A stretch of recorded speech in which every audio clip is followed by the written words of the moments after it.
Alors maintenant, d'accord, porte 8, Yud Zayin, on va commencer maintenant, on va le couper en deux ce chapitre si Dieu veut, on va rentrer maintenant dans le plus important qui est Tiferet. Alors attention, là, Amida Shlishit Mishichet Yeme Bereshit I Anikra Tiferet. Monsieur Seban, écoutez bien parce que là, on va tout remettre d'aplomb. Très bien. Alors, la troisième Mida des 6 séphirotes de la création, elle s'appelle Tiferet. Ou Shema Me'id Alea. Et son nom témoigne sur elle. Ça veut dire que le nom de cette séphira, il indique ce qu'elle est. Qui Kol APR Ve'adar ou Nishpa Minamida Azot. Pourquoi je pose ça? Parce qu'on a eu beaucoup de mal à traduire Tiferet. C'est pas évident de traduire Tiferet. Chesed, on va dire la générosité, on entend le mot Chesed. Gevura, on entend le mot Gibor, c'est la force. Gibor, c'est un nom de force. Tiferet, c'est pas évident, Tiferet. Alors, Tiferet, en général, ça provient de PR. Très bien. Mais ça provient de beauté mais ça c'est aussi le fait de parer une chose. C'est comme une parure, mais en général aussi, il y a un verset, on verra, comme une parure de la tête. Donc ça a à la fois un côté de beauté, d'embellissement, et en même temps un côté du fait que ça ceint les choses, ça permet de tout lier. Hein? Auréolé. Non, l'auréole c'est au-dessus. C'est comme ceindre. D'accord? Mais quand on traduit par splendeur, c'est pas faux non plus. Parce que. Hein? Saphir, c'est splendeur. Oui, mais c'est saphir, c'est pas Tiferet là. Et saphir, c'est saphir. En tout cas, parce que toute la beauté provient de cette séphira-là. C'est pour ça que Yosef était très beau. Parce qu'il était, lui, le Yesod, et que Yesod provient de Tiferet. D'accord? Vechen ou qui a Hadar, parce que le Hadar, la beauté, il y a le Hadar et le Yofi. Donc Yofi, c'est littéralement la beauté, et Hadar, c'est encore plus beau, quoi. C'est-à-dire encore plus beau. Ou Arkavat, la beauté, c'est un mélange à Adom ve'a Loven kemefursam, c'est un mélange du rouge et du blanc, comme il est connu. Alors on va revenir là-dessus. C'est normal. Non, le rose et le rouge. Pourquoi? Parce qu'on a dit que Chesed, il était blanc. On a dit que donc c'est celui qui mettait des pierres blanches, ça apportait du Chesed sur lui. On a dit que Gvura, c'était du côté rouge. Donc celui qui met des pierres rouges, et ben soit il va avoir peur des gens, soit les gens auront peur de lui, ou soit même il aura peur de lui-même. D'accord? Peut-être. Ici, on dit que maintenant, Tiferet, elle est effectivement du côté de la beauté et ça va être un mélange de blanc et de rouge. Alors, premièrement, il y a marqué dans le Cantique des Cantiques, Dodi. Dodi, c'est qui Dodi? Mon bien-aimé. Oui. Dodi, Tsar. Tsar, monsieur Seban. Blanc clair. Il est blanc clair, V Adom, et il est rouge. Très bien. Donc, et alors quoi? Il est rose. D'accord, non mais il est blanc et rouge. Mais alors quoi? C'est Tiferet. Il est un mélange de Chesed, de Gvura, donc Tiferet. Qui? Dodi. Bien-aimé. Donc chaque fois qu'on parle de Dodi, c'est Tiferet. Il équilibre le blanc et le rouge. Oui, non, mais la preuve elle est de l'autre côté. C'est étant entendu qu'on sait que Dodi c'est Tiferet. Alors si le verset il dit Dodi Tsar va Adom, si le verset il dit Dodi Tsar va Adom, on sait que Dodi signifiant Tiferet, donc maintenant il est blanc et rouge. D'accord? Alors. Pardon, ce tsar-là, d'où vient-il? Pourquoi ce blanc tsar? Alors, parce que on va revoir ça dans la fameuse porte qui s'appelle la porte des Tsar Tsarot. Et le Tsar, c'est une espèce de... On verra, c'est pas évident, mais ce que j'ai compris jusqu'à présent, c'est que c'était une espèce de blancheur éclatante.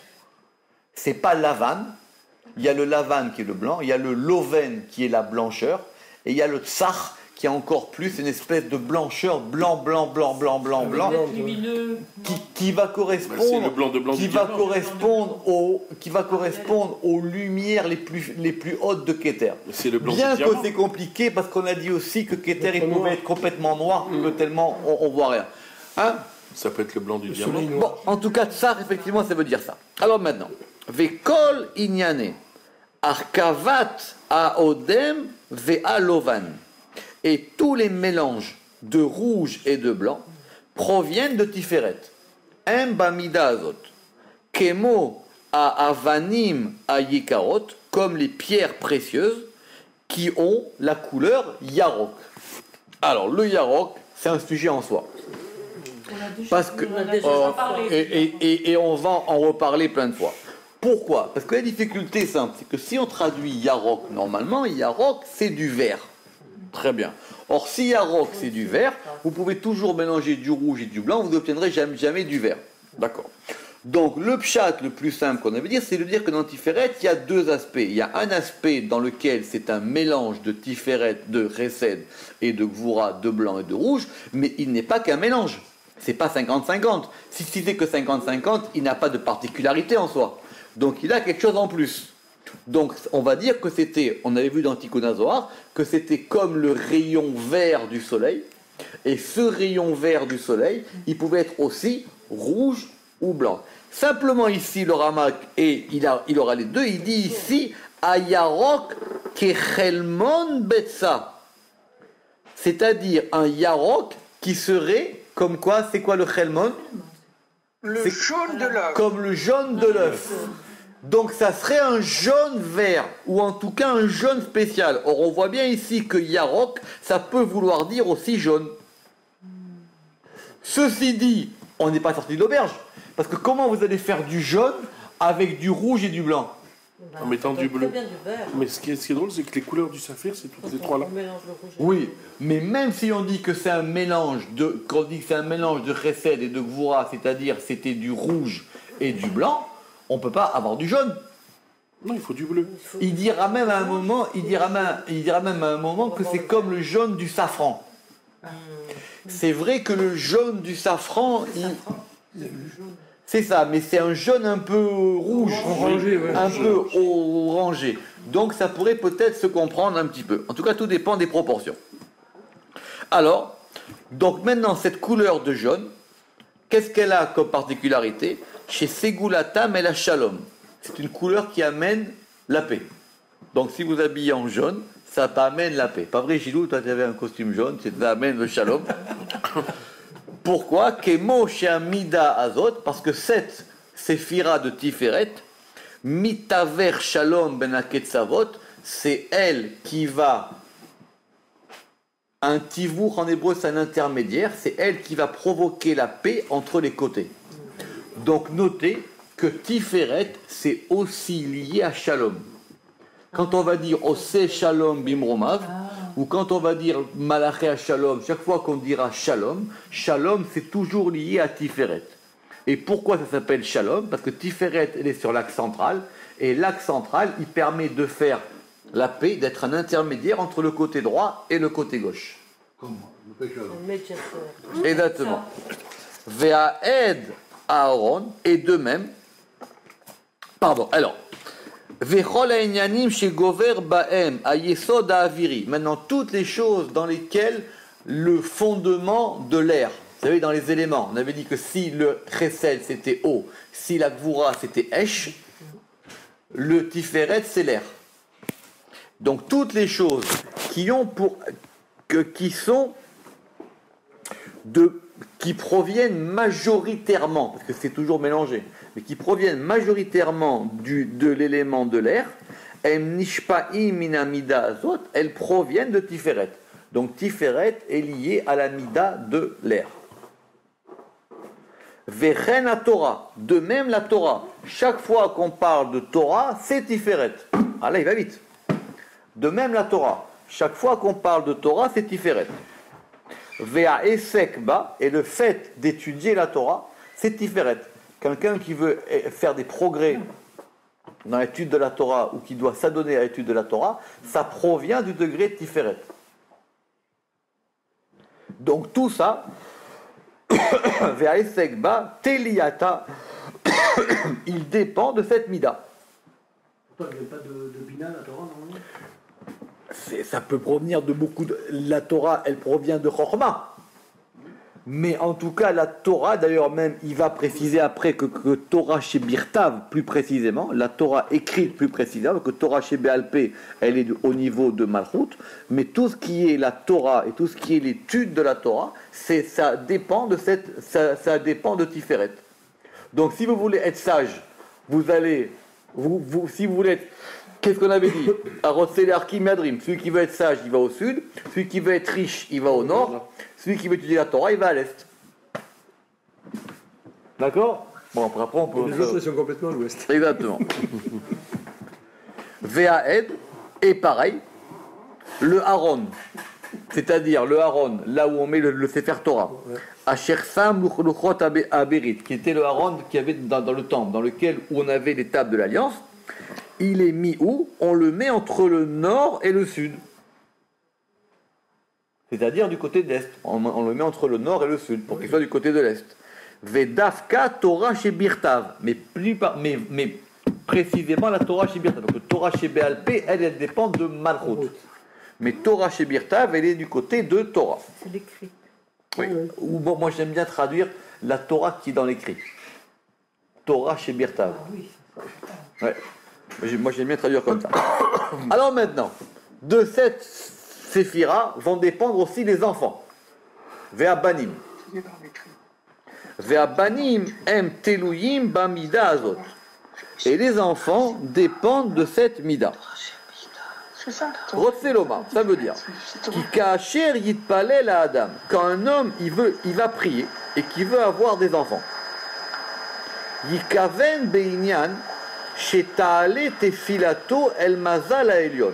La première des choses, c'est qu'il doit prier pour que cette prière, elle monte jusqu'au degré qui s'appelle le mazal supérieur, qui sont les 3 premières séphirotes. Pourquoi? Parce que c'est connu, on a vu plein de fois, que c'est écrit dans la Gemara, que Béné, Chaye ou Maisonné, que les enfants, Chaye et la vie, ou Maisonné et la Parnassa, Lo besruta talia milta, ça ne dépend pas du mérite, c'est-à-dire ça ne dépend pas du palais du srout qu'on a vu hier, mais ça dépend de mazal.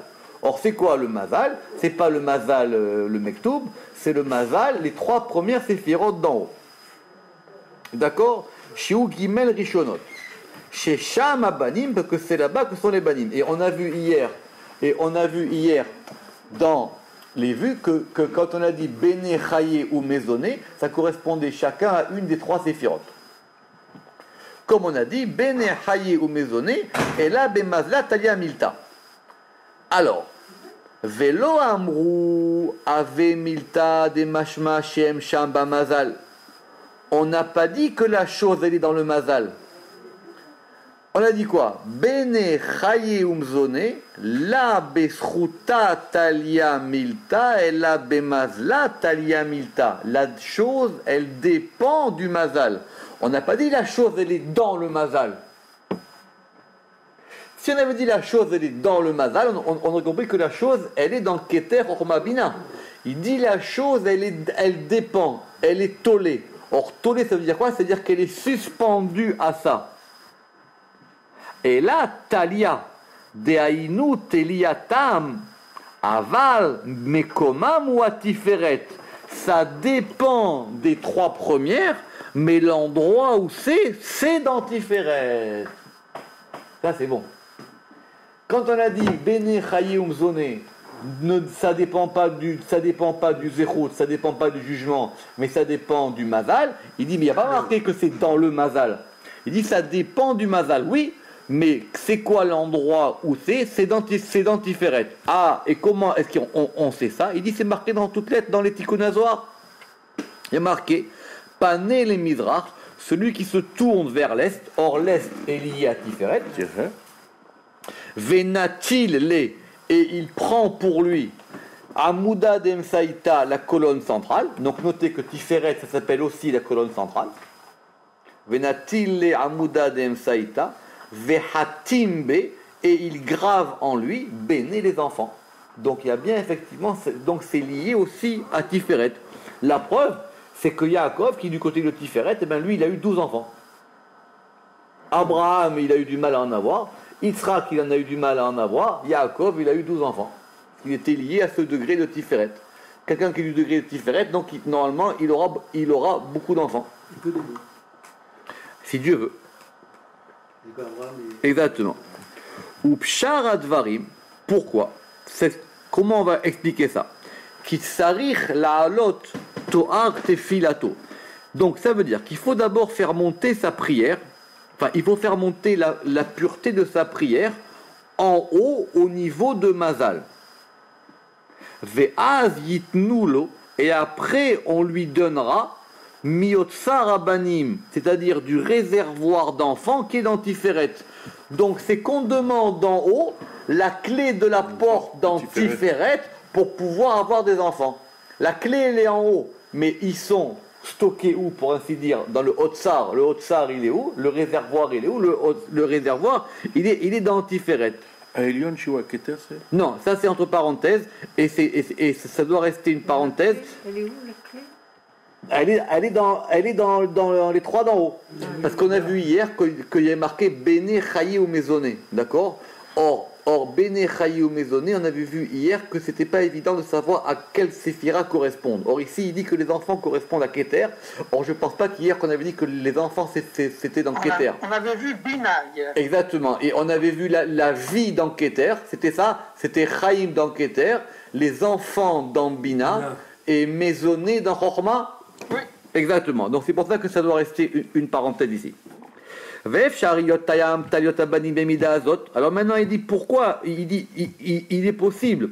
Pourquoi les enfants, ça dépend de cette mida de Tiferet. Mipne Sheu Baal Aneshamot. C'est Tiferet qui est le maître des âmes. V'em Peri Anavav. Et les âmes sont les fruits de ces raisins. Comme c'est expliqué dans le Zohar et dans de nombreux endroits, et comme nous l'expliquerons dans Sha'ar HaNeshama. Ça veut dire que le trésor principal d'où proviennent les âmes, ça provient de Tiferet. Velachen, En Raoui la tête abanim, et donc c'est pour ça qu'on ne peut pas donner des enfants.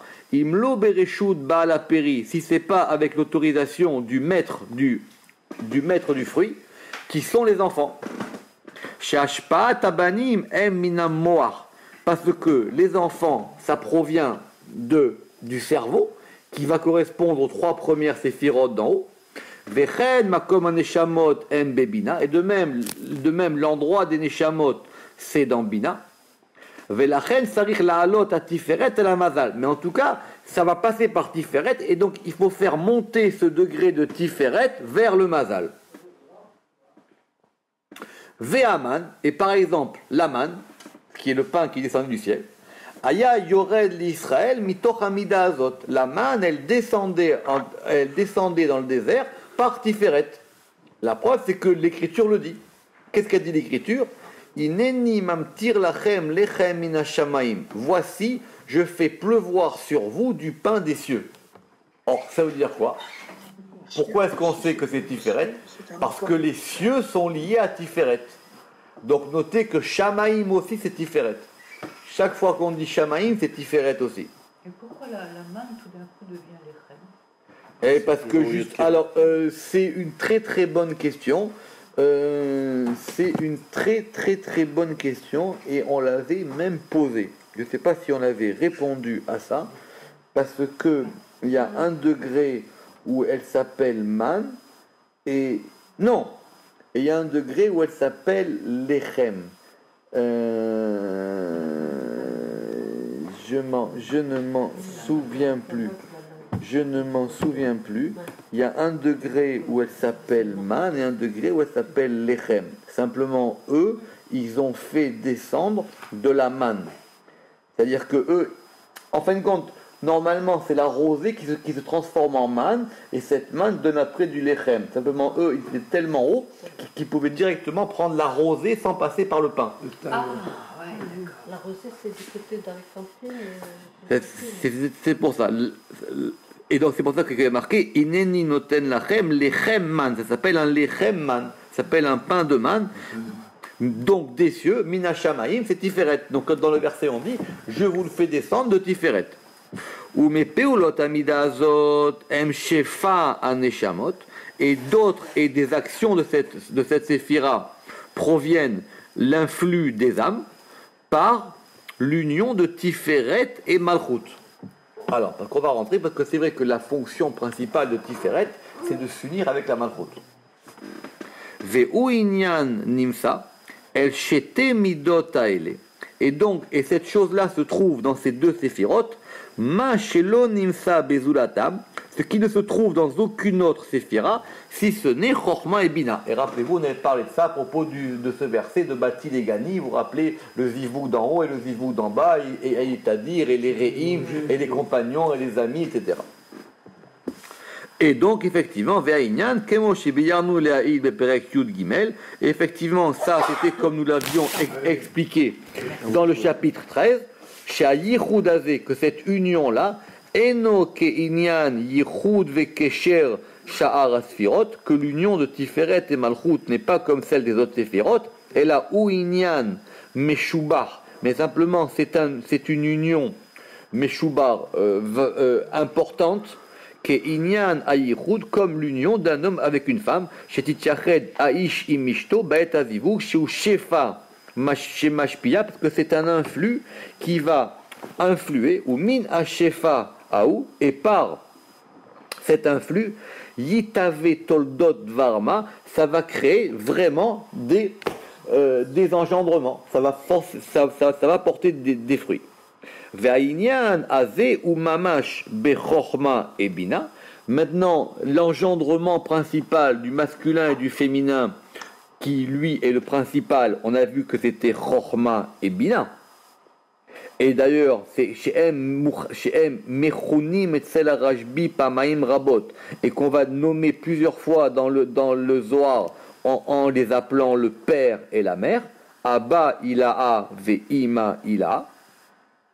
Donc ça veut dire que le degré principal d'union, c'est le degré de Chorma et Bina du père et de la mère. Ce sont des révisions, ça. Ça on l'avait déjà vu. D'accord, c'est le père et la mère.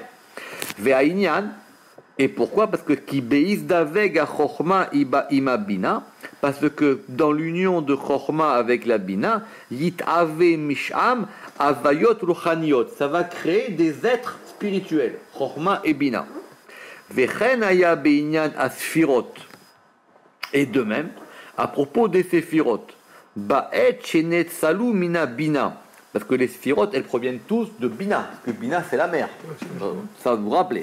Nitiached ima a Chorma, va s'unir avec elle la Chorma. Yichud shalem prati, une union parfaite, particulière. Ke inyan zivug ish veishto, comme l'union d'un homme avec une femme. Venim shachu mimochin de Abba. Et vont maintenant être attirés des mochin de Abba. On a l'impression ici qu'il parle comme le Harizal. Oui. Venim shachu mimochin de Abba. Et vont être attirés des cerveaux de Abba. Les 6 séphirotes du Binyan. Que c'est une union. Je reprends. Ça va vite. Je reprends pour que ce soit clair. Tiferet, ok, on a vu Tiferet, c'est le vent, Tiferet, c'est l'intermédiaire entre les deux, ça c'est clair, c'est facile, c'est Shamaïm, c'est Yudke Vavke, c'est Torah. Très bien. Pour comprendre maintenant la particularité de Tiferet. Tiferet, elle a une fonction d'union, que les autres séphirotes n'ont pas. Et que cette particularité, c'est qu'elle a une union avec Malchut. Or, pour comprendre l'union de Tiferet avec Malchut, on ne peut pas comprendre ça si on ne revient pas à l'union de Chochma avec Bina.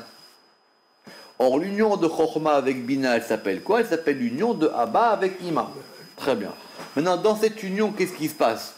De l'union de Chochma et Bina vont naître les 6 séphirotes. C'est très bien. Maintenant, il y a un père, il y a une mère. La mère, elle va être enceinte des séphirotes. C'est Ima. Et le père, lui, il tire de son cerveau le principe des 6. D'accord? C'est ça qu'on te dit.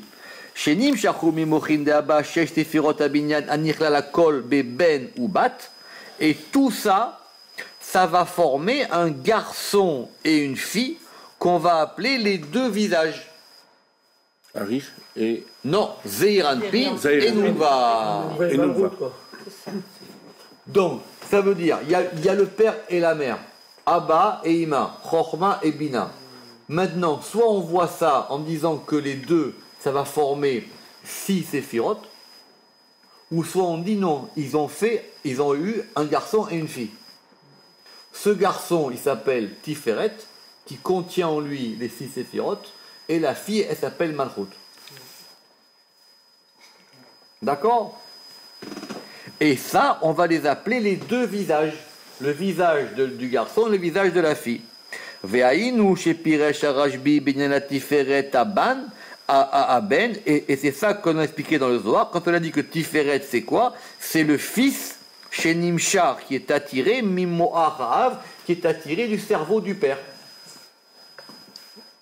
Ve'emshir asefirot bedakut gadol. Et donc ça a attiré les séphirotes. Mais c'est quoi? C'est d'un niveau super spirituel, c'est super fin. Besfirut gadol, Besfirut bedakot gadol, ve'ishpi'am el abina. Et donc il a donné ça à Bina, parce que Bina c'est la mère. Chez Iaem, ven itavraem et Ima, elle est devenue enceinte comme une femme enceinte.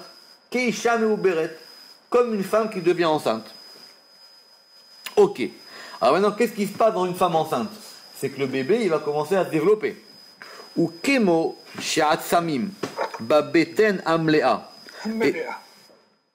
Hein? C'est inversé. Comment Sha'atzamim bebeten hammelea. Exactement. Et donc, comme les os dans un ventre plein, ils vont se former, mais à chomer adak, ils vont se former d'une matière fine. Au départ, c'est pas grand-chose, et puis progressivement, ça va faire un embryon qui va devenir un bébé. Ou mitgdalim, et ils vont grandir. Ou mitavim, et ils vont se former, sham là-bas. El metsiout surat auvar, jusqu'à former la forme d'un fœtus. De même les séphirotes. C'est pareil. Au départ, c'est pas grand-chose. C'est Abba qui va donner dans Chokhmah une matière très fine. Cette matière fine, en gestation dans Bina, elle va commencer à former l'embryon des séphirotes. Ça, c'est clair, ça on avait déjà vu avant, hein, mais là c'est bien résumé. C'est bien, ouais. C'est comme dans le Harzal. Vélérène. Et d'ailleurs, Velachen Piresh Arashbi, et d'ailleurs c'est marqué dans le Zohar, que la Hatzilut, elle est restée 12 mois dans Bina. 12 mois. Oui, pourquoi?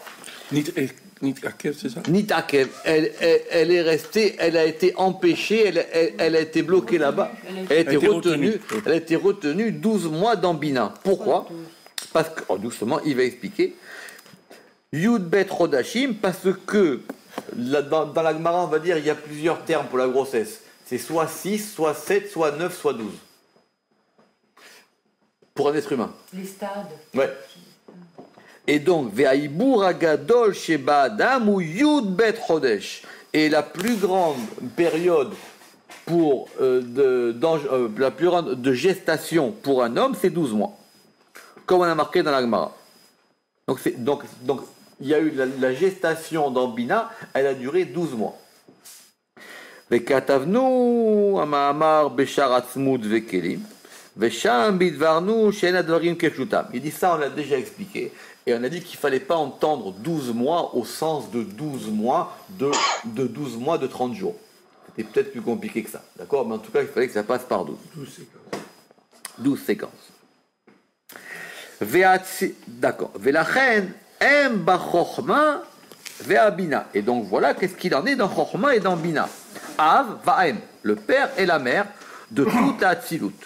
Ve'atzilut kulu banim aleem. Et donc toute la Hatzilut, ce sont leurs enfants. Ve'abina nikra. Et la mère et la Bina, elle s'appelle Em Abanim Semmeha. La mère des enfants joyeuses. C'est inversé. Veshal Bazoar. Et le Zohar, et dans le Zohar, on a posé la question, on a dit très bien. Em Yedia. La mère, on la connaît. Très bien. M, on sait que Bina, c'est la mère. Ça, on a compris. Aval abani man inun. Les enfants, qui sont les enfants? Vous ne connaissez pas les enfants? Très bien. Mipne, chez elle, abani maele bet bechinot. Parce qu'il dit, pourquoi on a posé la question? Parce que ces enfants-là, ils ont deux degrés, deux bechinot, deux particularités. Oh, bechinatam be'erer aleda. Soit on les considère par rapport à la naissance. Ve'ainyan ki kemo she'aisha ka'asher imita veret. Que de même qu'une femme, quand elle est enceinte, de jumeaux, miteumim. Kulam netunim berechem echat. Les deux jumeaux, ils sont dans la même matrice. Parce qu'une femme, elle ne peut pas avoir deux matrices. D'accord? Simplement,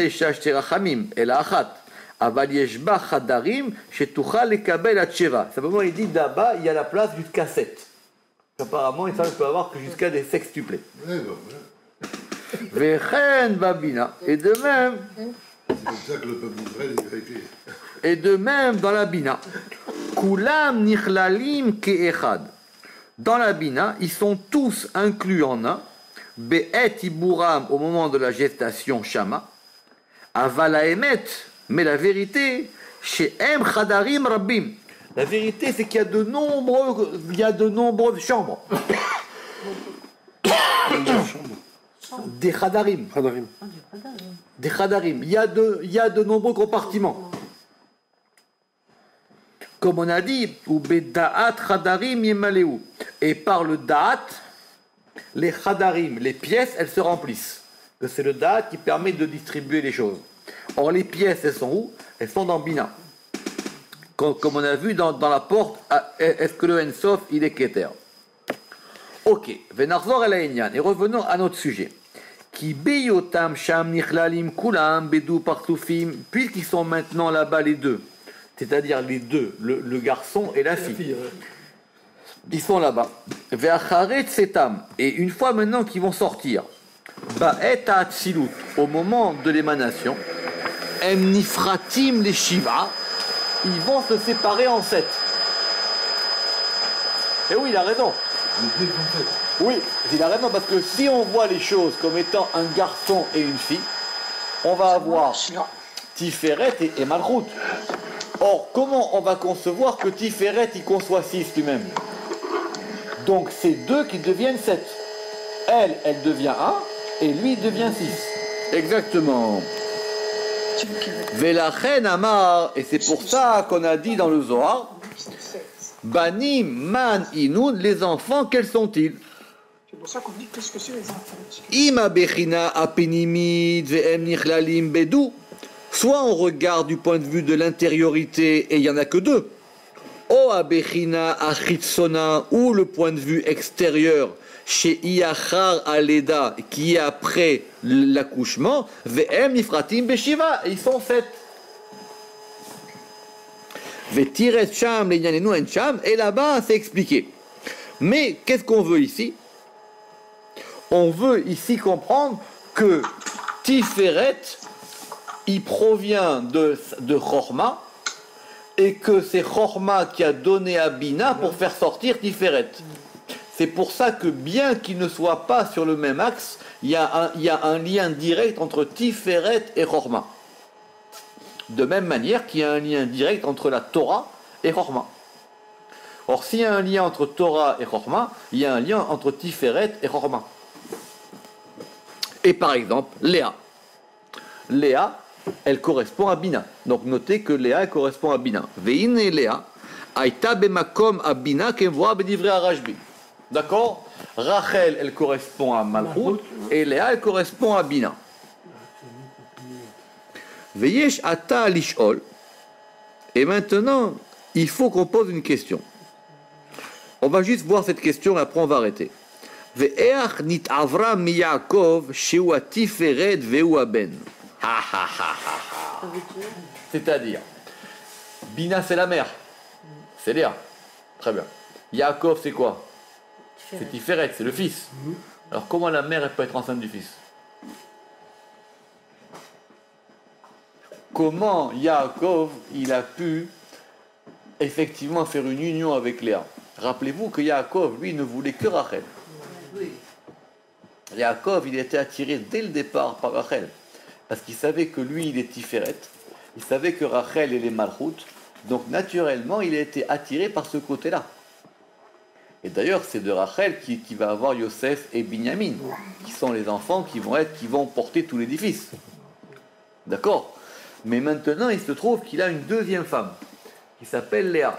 Or, Léa, elle est plus grande que Rachel. Elle est même plus haute que Yaakov. D'ailleurs, même quand on voit les choses, si vous voyez que Tiferet est au milieu, il y a Rachel qui est Malchut qui est en bas, et Léa qui est en haut. Dans le Harizal, on ne dira pas Malchut et Bina, on dira Léa et Rachel. Dans le Harizal, on dira il y a des fois où Yaakov s'unit avec Léa, et des fois où Yaakov s'unit avec Rachel. Tout le problème, c'est de savoir comment ils s'unissent face à face, dos à dos, s'ils sont face à face, si un est plus haut que l'autre et s'ils montent. Mais il pose une bonne question, Ramak. Il dit, cette union de Yaakov et Léa, elle n'est pas facile à comprendre. D'accord? La question c'est, est-ce que Lavan, il savait ça? Est-ce que Lavan, il savait ça? Je ne sais pas. Est-ce que Lavan, il savait ça ou pas? En tout cas, Yaakov, lui, il savait que Léa, elle était plus haute que lui. Plus haute que lui, ça veut dire aussi que c'était pas pour lui. C'est pas pour lui. Ça lui correspondait pas. Puisque Léa, elle a pleuré, etc. Et que Yaakov, on a dit qu'il aimait Rachel, donc il était attiré par Rachel. Mais Léa, c'était pas évident ce rapport entre les deux. Et même Léa, elle n'est devenue Léa que parce qu'elle a beaucoup travaillé. Elle devait se marier avec Esav au départ. Et on dit que Léa, elle a pleuré, elle a fait tchouva, elle a fait beaucoup de travail. Parce qu'elle a dit, moi je veux Yaakov. C'était plus elle qui le voulait lui que lui qui la voulait elle. Mais elle savait que Yaakov voulait sa sœur. Oui, elle savait. Mais la preuve, après, vous vous rappelez, après dans la Torah, l'histoire des Doudaïm, du jasmin, quand les enfants, ils ont dit, parce qu'elle voulait effectivement, elle voulait s'attacher avec Yaakov. L'histoire est qu'elle sera enterrée avec Yaakov, alors que Rachel, non. Et comment on peut imaginer l'union de Tiferet avec Bina? C'est ça l'histoire. Parce que chaque fois que... On verra la réponse, si Dieu veut, la semaine prochaine. Ce sera un peu long, mais en tout cas, sur le fond, chaque fois qu'on va concevoir dans la Kabbale un rapport entre Yaakov et Léa, c'est un rapport très haut. C'est pas évident. Ça se fait pas, par exemple, si on considère que toutes les prières, vous savez que toutes les prières, c'est une union. D'accord? Eh bien, la prière qui va correspondre de Yaakov et Léa, justement, c'est quoi? C'est Shachrit. C'est Shaharit. C'est la prière du matin. Ça se fait par date. Alors après, c'est comment l'union va se faire, mais parce que c'est effectivement à un degré très très très très haut. Mais en tout cas, le Ramak ici, ce qui est bien, parce qu'il dit que comme ça, et en plus, déjà premièrement, d'après la loi simple, elle lui est interdite. Un homme, il peut pas avoir des enfants avec sa mère. Si on voit en termes de Sphirot maintenant, si on dit que Yaakov il est Tiferet, C'est le féminin, c'est pas quand même. et c'est Bina. Non, c'est un féminin, c'est pas. Mais c'est un féminin qui est plus haut que lui. Oui. C'est un féminin qui est plus haut que lui. Tout le principe de l'inceste de l'inceste dans la Torah, c'est qu'il faut que le masculin il ait des rapports avec un degré qui lui soit équivalent ou plus bas. D'accord? Donc sa sœur, c'est sûr que c'est interdit. Mais par exemple, sa cousine, sa nièce, ça il a droit. Parce que c'est un degré qui est plus bas que lui. Tout ce qu'on appelle, bon, il n'y a pas de mot d'inceste dans la Torah, mais tout ce qu'on appelle herva, c'est par exemple quand c'est un degré plus haut, quand ça remonte. Parce qu'il ne peut pas remonter plus haut. Donc il ne peut pas ni sa mère, ni sa tante, ni sa grand-mère, etc., etc. Sa cousine, ça va dépendre de comment est-ce que c'est fait par rapport au degré des générations. Mais chaque fois que c'est un degré plus bas, ça effectivement il peut. Or là, c'est un degré plus haut. Ça veut dire que pour pouvoir s'unir avec elle, il faut que lui remonte. Mais il remonte au mandat. C'est la raison pour laquelle il s'appellera Israël. Parce qu'il faut qu'il garde un degré plus haut. C'est pour ça qu'il faut qu'il s'appelle Israël. Parce que l'union de Israël et Léa, celle-là, elle est plus compréhensible. Mais l'union de Jacob avec Léa, c'est difficile à comprendre. Alors juste, on lit 2 phrases sur cette question. On relit. Veyesh ata lishol. Et maintenant, il faut poser la question. Ve'each nitavram Yaakov. Et comment est-ce que Léa, elle a pu être enceinte de Yaakov, qui est Tiferet et qui est le fils? Ve'im eyot she'en erva lemala.